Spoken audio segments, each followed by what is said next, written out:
Okay, well, good morning, everyone. Thank you for joining us. Unfortunately, the weather is not nearly as nice today as it was yesterday. Awfully rainy out there, but hopefully everyone is inside and doing okay. We have a jam-packed agenda today. Very excited. We're actually going to be talking about three brand new funding programs that I think could be of some great benefit to communities and businesses in Shiawassee County. So we're going to touch on that here in a minute, but we have two speakers for you today. And I'm going to lead off with our city manager here in Owasso, Nathan Henney. Nathan's been on the job now, I believe, a couple of years, and he's doing an outstanding job serving the citizens of this community. There's been a lot of great things happening in the city of Owasso. We've worked on a lot of projects together. And I'm honored to be able to have him on the call this morning to be able to give you an update about what's happening with the city across the number of different activities. So with that, I'd like to turn the floor over to Nathan and go ahead and talk. Well, thank you, Justin. I appreciate this. I haven't been a regular on your calls. I have participated in a couple just in case somebody had questions regarding city-related matters pertaining to the subjects that have been, talked about pretty much daily. So I just want to reach out and say thank you because these calls have been very useful to a lot of people around the county. So a few things with the city. I'm going to cover some of the more boring aspects first, and then we're going to get to obviously the very national news issues that have been going on very recently within the last couple of weeks related to COVID-19. So to start off, the budget was passed. I'm sorry, the budget was not passed. We did discuss the budget at our meeting on Tuesday. We will be considering passing that in the next couple meetings of city council. It will probably be passed in June. So we have struggled to wrap our arms around what COVID-19 means for the city from a financial standpoint in the coming year and years. And unfortunately, we're looking at quite a decrease in state shared revenue and road funding. Now, road funding comes from the gas and weight tax, that is charged every year by the state. Whenever you fill up your car, you pay tax for the gas you put in your car. Whenever you register your car, some of that money goes towards the state, and that is distributed to cities, counties, and villages. We get a portion of that. So with people not traveling very much, there is, unfortunately, the reality that revenue will be gradually or drastically decreased this year.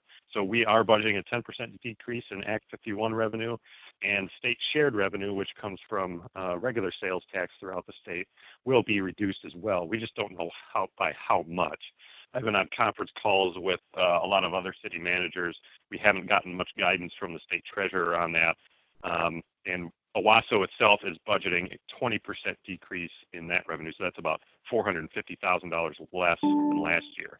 So when you consider a general fund budget of $7.6 million, $400,000, I mean, that has a pretty big impact. Now, the good news is the city has been financially responsible the last, for quite a long time.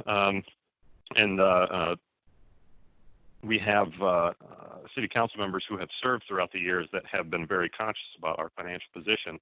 So we can weather 1, maybe 2 years of a drastic revenue reduction, but it's going to be tough if we can't see that economic recovery. So we appreciate Justin's efforts with the SEDP to keep everyone informed, but also Justin's efforts to continue propping up the economy no matter what the state of the economy is and what challenges we are facing.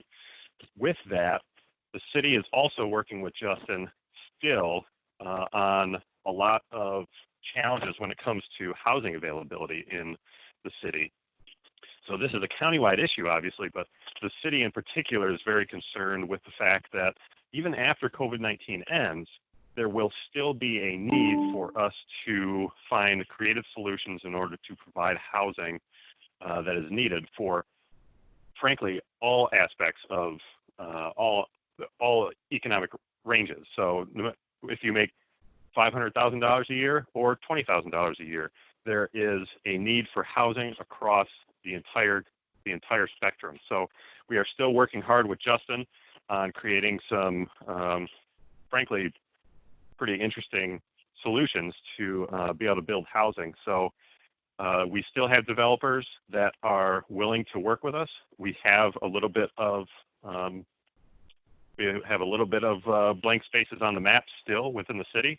We are concentrating very hard on those blank spaces in order to get the utilities, the streets, power, and obviously to attract developers in order to build houses on those blank spaces on the map. So we're still going forward.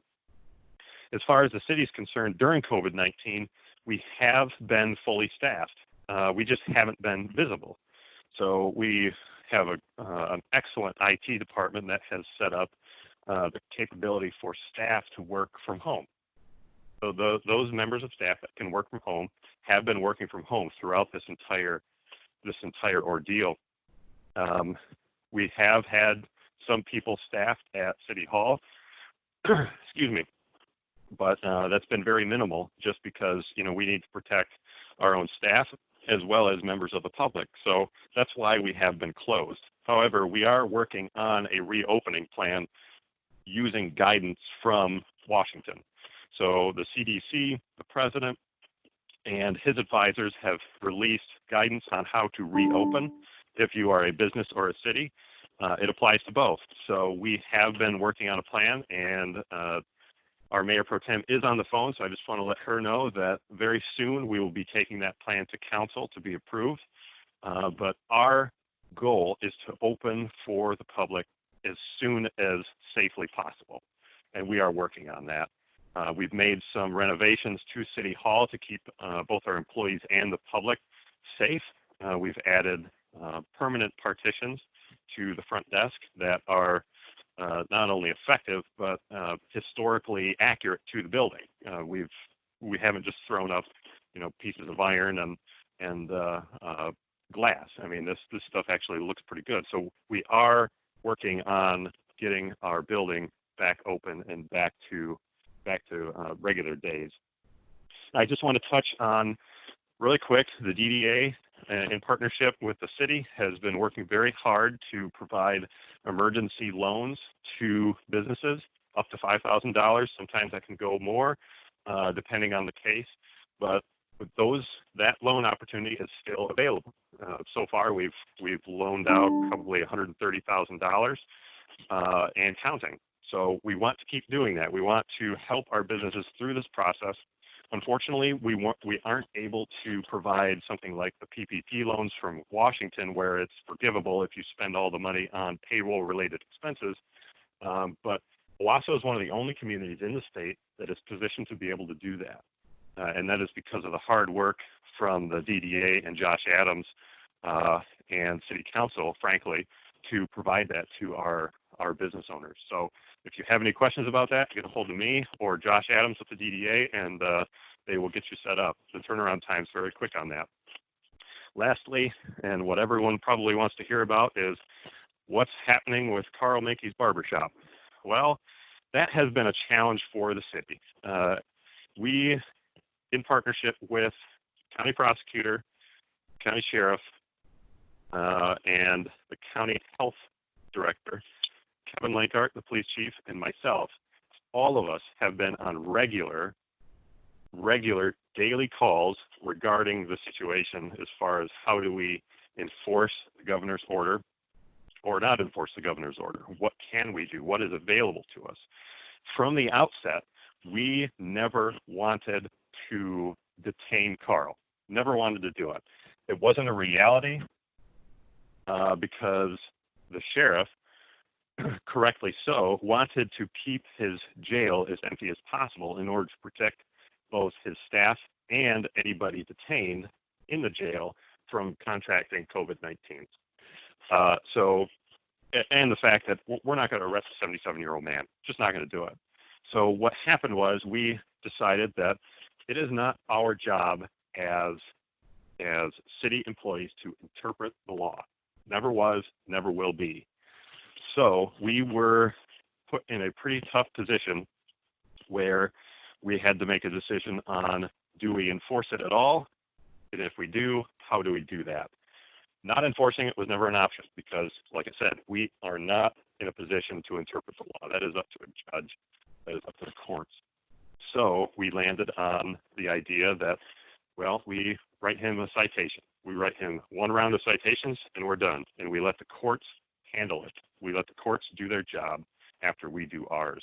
Now, I understand that solution has not made many people happy. In fact, the joke in this job is that if everyone's mad at you, you must have done something right.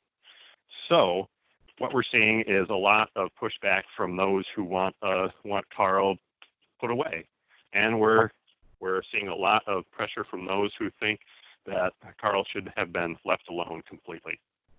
So, but neither one of those was really a realistic option.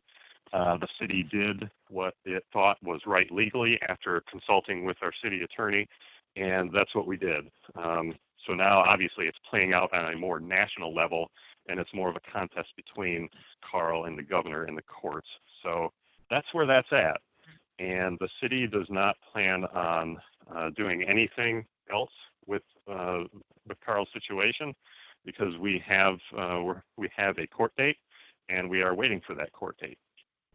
Now that is completely separate from anything the governor is addressing with Carl as well. But the goal is, as long as this order is deemed legal by the courts, that could change. We realize that the Supreme Court of the state is going to be considering oral arguments, I think today, of both parties on whether or not this executive order after April 30th is even legal or not. So we're going to be keeping our eye on that. And if the courts say it's not legal, then the city backs off.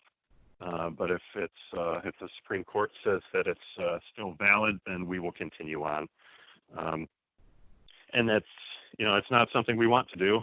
It's not a position we'd like to be put in, but it's the reality that we face. So that's kind of it from that perspective. So just again, I want to stress that if you do own a business in the city of Owasso and you are needing some assistance, please get a hold of Josh Adams or me, and we will point you in the right direction to get you an emergency loan in order to get you through to the end of this ordeal, whenever that may end. With that, I really thank Justin and Brent for helping to put this on, and keep it up, guys. We appreciate it. Thank you, Nathan, and thank you for your leadership through this ordeal. I do want to open the floor. If anyone on the call has any comments or questions for Nathan, please hit *6 on your phone and go ahead and talk. Nathan?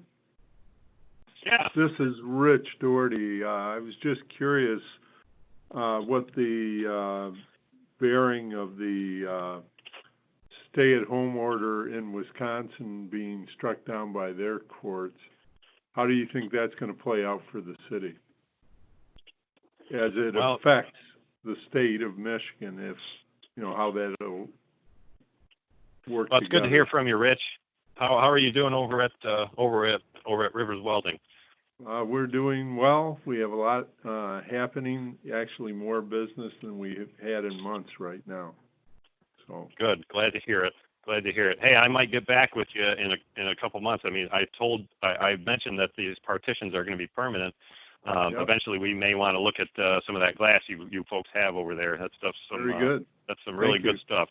But to answer your question, very simply, Rich, Wisconsin really has no bearing on what happens in Michigan, but it's unrealistic to believe that a neighboring state would have no impact on what happens in Michigan.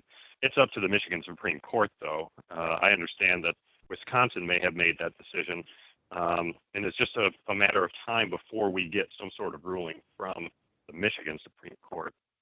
So, I mean, that's kind of where we're at. Sure. Thank you. Yep. Thanks, Appreciate it, Rich. Any other comments or questions? Hit *6 on your phone, please.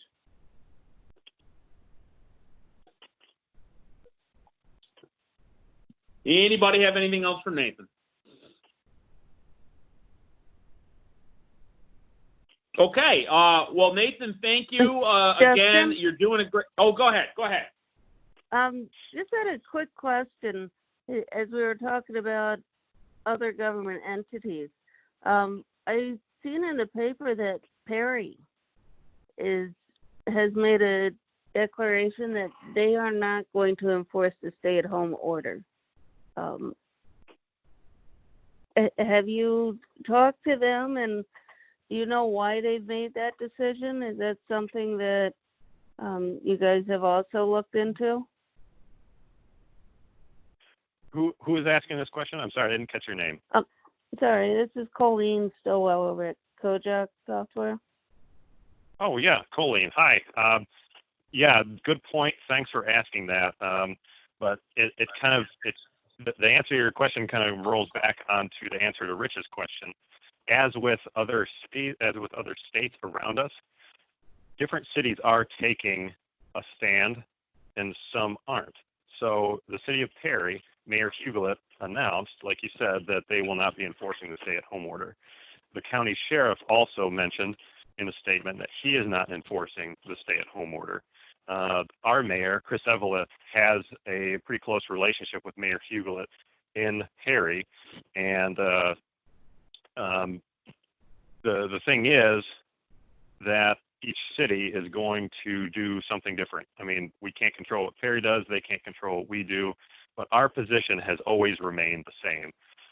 And that is that the city understands that our staff and council are not in a position to interpret the law. We are only in a position to enforce the law. So the interpretation comes from the courts. We are going through the process with them, the courts. So eventually they will decide one way or the other whether this stay-at-home order is valid or not. Unfortunately, I can't comment on the validity or the legality of any other city taking a stance such as Mayor Hughlett in Perry, or any other city that has announced that they will not enforce it. But the city of Owasso's stance has always remained the same. It's unfortunate that we have to be put in this position. We don't want to be enforcing this, but we have a duty and a responsibility to enforce rather than interpret. So that's kind of the long answer to your question, but I appreciate that. And it's a good question because a lot of cities are doing something different. In fact, I was on a conference call with a lot of other city managers last night who are very interested to see what is going on in Owasso and very interested to hear why we're doing what we're doing. And every city is different. Every city is different. This is a very, very unique situation. Something like this has not happened in 102 years. Not even my grandfather, who died at 91 in 2015, not even my grandfather really had to go through something like this. So it's not even a generational thing. This is a once in a century event. So there is going to be a lot of different responses to this crisis. Thank you for your question, Colleen. I know that you have been participating in these calls every time, so I really appreciate your diligence there, and I'm sure Justin does as well. So thank you for that. Yep, and thank you, Colleen. And also, you are a vendor in the downtown Owasso Farmers Market as well. Hey, okay. Yep, through Colleen's Greens. So great, thank you. Any other additional comments or questions for Nathan? Last call. Okay, Nathan, can you give the listeners your contact information if they want to get a hold of you? Yeah, my email is N.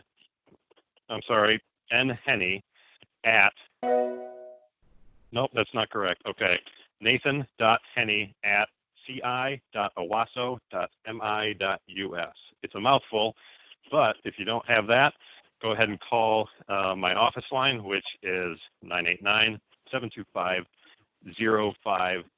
That is my direct line. Okay, very good. Nathan, thank you again for coming on the call today and for all that you're doing to help lead the city forward through this time. So very much appreciate your time here today. My pleasure, and thank you, Justin. We appreciate all you do. Thank you. Okay, we have one more speaker, and this is part of our daily highlighting of local businesses that can provide products or services to help with reopening our economy. And we've been doing this now since last week. We've had several folks, and I do want to give an update on our database, which you should have received by email last night. But before I do that, I want to turn it over to Stacy Zigo from Care and Assist, who's going to tell you about what they're doing to help companies reopen. So, Stacy, go ahead. The floor is yours. Hi there, Justin. Thank you for allowing me to share what we can do to help your place of businesses open up during this challenging time. One of our services we are offering is employee screening for your place of business. We do this by sitting down with leaders from local businesses. We help them to develop an individual plan for their businesses to safely open up. We do this by following CDC guidelines and the business's safety protocols. Once our plans have been created, our staff takes it from there. Our qualified staff wears their appropriate PPE. They take the non-contact temperature. They ask the required questions that the businesses request, and then we document everything on a spreadsheet that then gets turned over to the local businesses. The businesses have very specific questions on what they want us to ask. If the employees ask yes to anything, then we do send them home right away and ask them to contact their HR department. And then we also follow up with the HR department, so we're all on the same page. We are bonded and insured, and we're available 24/7. So that's kind of our employee temperature screening in a nutshell. We've been very honored to be able to help some businesses, local businesses, open up here in the community. And I do have one more thing I would like to share with the group, if that's okay. Yeah, go ahead. Okay, so recently we've had our amazing staff with huge hearts start a Care Baskets for Seniors. They wanted to start uplifting some of our clients that, being home, away from any kind of socialization. People just kind of start to get a little grumpy and they don't feel so good about themselves. So our staff has taken it upon themselves to start a little Care Baskets for Senior Citizens. We've had an outpouring from the community for donations for these seniors. And what our staff is doing is they're putting together little care baskets and then they're delivering them to our clients' homes, but also ultimately they'll be dropping them off on other seniors' doorsteps, keeping the social isolation, the social distancing like we're supposed to. But what I just would like to ask the group is if anybody has a neighbor, a friend, a family member that's isolated and could use a little basket pick-me-up to give us a call, and we would love to add them to our list. That's awesome, Stacy. What is the best way to get a hold of you? You can call us at the office at 989-277-0915, or you can email me at szigo, which is ZSIGO, at homejoy.care. Okay, very good. Anything else? No, that's it. But thank you. Thank you for the phone calls. Thank you for the emails. Just thank you for everything you're doing for us businesses trying to stay afloat during this hard time. Thank you, Stacy, and appreciate everything you're doing as well. Very, very important work to be able to take care of folks during this time. And with that, though, Stacy and her company are one of 14 businesses that we have connected with that are offering products and services to be able to help our economy reopen, and are in a database which should have been sent to you last night. You should have received, I sent a bunch of emails actually last night because I was out during most of the day. So I flooded your inbox, but there was one last night that specifically talked to this database. So it's got contact information for these 14 companies, who they are, what they do, what they can offer.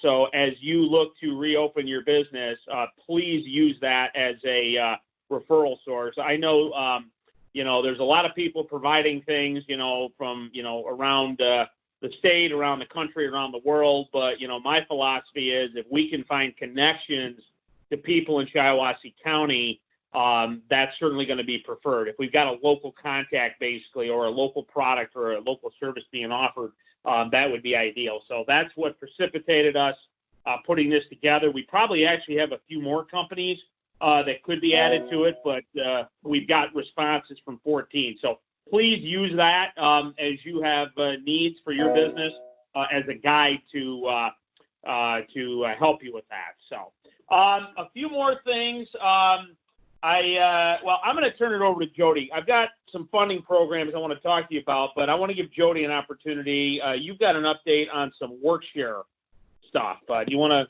go ahead on that, Jody? Yes, and actually I wanted to really quickly, I know I talked a little bit about a PPP webinar that I listened in on from the Detroit Regional Chamber on Monday, and I gave an update on Tuesday, and we passed the recording along. We did have somebody ask about the documents that were used to see if they had access to them. I did hear back from the Detroit Regional Chamber that it is proprietary information. They can't pass that along, but it is UHY advisors, they're tax and business consultants, and somebody could reach out to them directly if they wanted to try to get the materials that go with that. The contact information for them is in that recording. So if somebody has watched the recording and wants that, they can reach out directly to that group. And then I just wanted to let everybody know about, I know the WorkShare is starting to get a little bit more attention. And I wanted to let you know that there are a couple of webinars. One will actually be held today from 1 to 3. And one tomorrow from 9 to 11. They are put on by the MEDC and Leo, and they will be on WorkShare program. So I did send the information to Justin. I know he passed that along. So if you are interested in learning more about WorkShare, this would be a good one to log into because it is put on by Leo themselves. So a good contact for everybody. Very good. And that was also sent out to you last night as well. Jody, anything else? I think that's all I have for today. Okay, very good. And actually, just to note too, I also sent out another email last night. PTAC, our government contracting friends, they've got some upcoming events and activities, so check your email for that. I do want to note too, you mentioned the PPP. I'm actually sending out a note here very shortly. There is some federal guidance on this issue of good faith certification. So I've heard this from a few companies saying you have to certify basically that you needed the money. And there's some concern that, some companies may, have had other means to use dollars and didn't necessarily have to have PPP. Well, the good news is there is federal guidance now from SBA that says that any borrower that has received the money of less than $2 million, which I believe every single Shiawassee County company received less than $2 million. The biggest one I know of was about $1.5 million. As long as you borrowed less than that, you will be deemed to have made the required certification concerning the necessity of the loan. So basically, if you borrowed less than $2 million, you're good. And so I know that was, as I said, a concern from companies. Would they have their financials evaluated? How stringent would that be? So if you have less than $2 million, you're good. But along with that, we are looking at, I believe, a week from today, putting on a webinar with our friends in the I-69 Thumb region for PPP loan forgiveness. So we've been talking about that this week, at the end of last week. I know a lot of you on the phone, your attention is turning to how do I make sure I get this loan turned into a grant. We don't want to have that long-term debt. And so there have been a number of webinars. Jody did talk about the one the Detroit Regional Chamber had, but we wanted to do something for our region specifically. Several of you were on one we did about 5 or 6 weeks ago talking about the programs. We had Janice Mueller from the SBDC as our keynote speaker for that. So we're looking to do something similar for loan forgiveness. So I believe we're looking at a week from today. I want to say 10 o'clock. More details to be coming on that.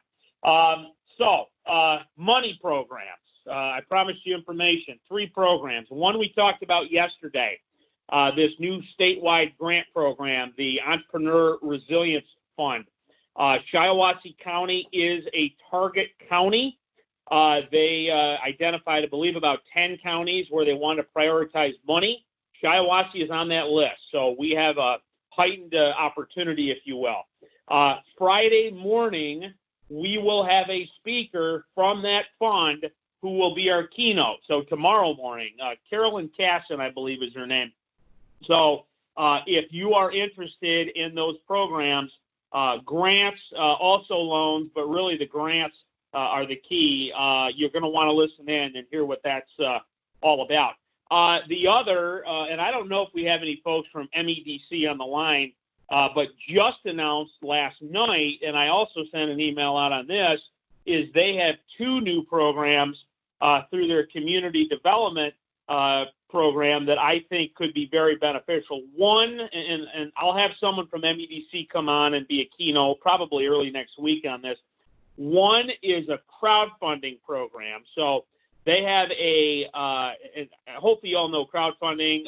Basically, the idea is if you can raise money online, what the MEDC will do is match it.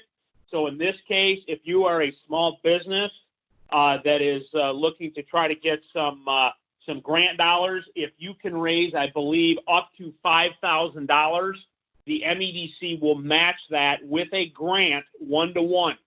So up to $5,000. So that would be a grant program. You do have to raise some dollars yourself, but that would be a grant. And then 2 is their Match on Main program. Now, this is something that had been instituted.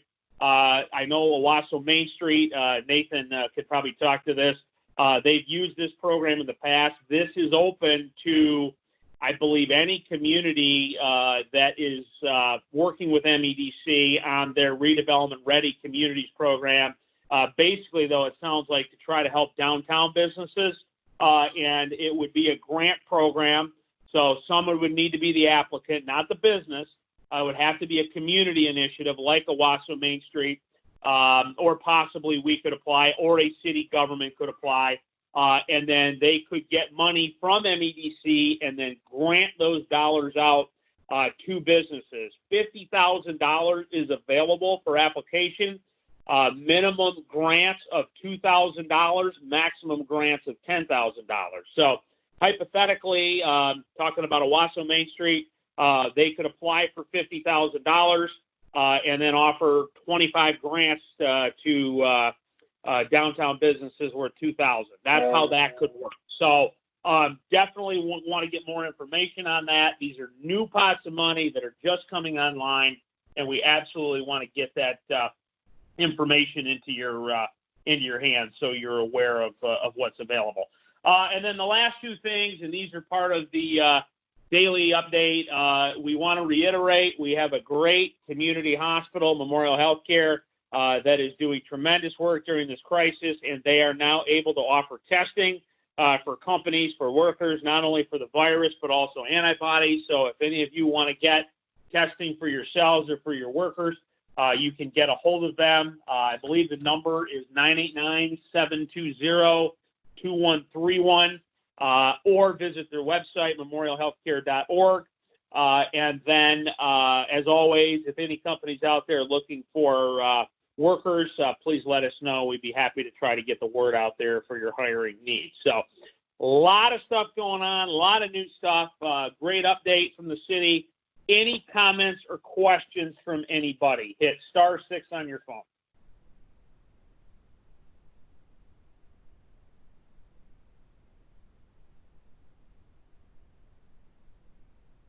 Any comments or questions?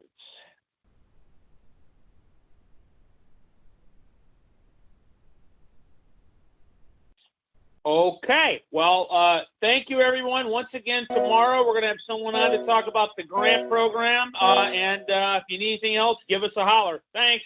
Have a good day.